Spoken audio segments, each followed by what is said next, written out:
मैं आपको छोटी सी कहानी सुनाता हूँ। 11 अप्रैल 2011 को हमारे कंट्री की एक नेशनल वॉलीबॉल प्लेयर थी, उनका नाम था अरुणिमा वर्मा।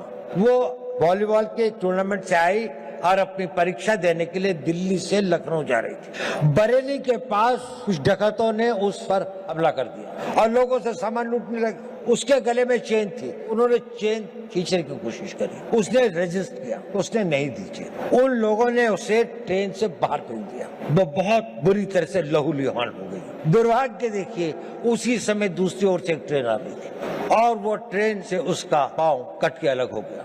रात के 2 बजे का समय था।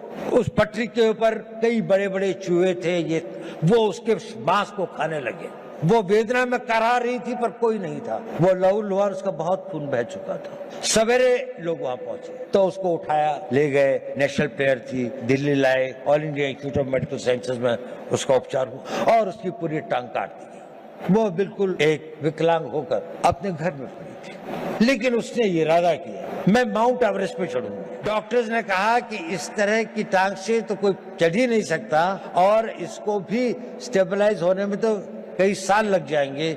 उसने कहा नहीं, मैं तो आज ही से प्रैक्टिस करूंगी। 13 मई 2013 को उसने माउंट एवरेस्ट पर चढ़ी। पहली एक पांव न होने वाली महिला में एक आर्टिफिशियल उसके साथ में, और वही नहीं, सबसे पहले चढ़ी टॉप पर। जो पूरा गैंग ग्रुप था उसके अंदर में वही बेस कैंप से सबसे पहले आती थी। क्या था उसके अंदर? फिजिकल स्ट्रेंथ, अपॉर्चुनिटीज, टैलेंट, इस सबसे ज्यादा उसके अंदर वो विल पावर थी। और वो विल पावर उसके साथ में एक दिन में नहीं आई।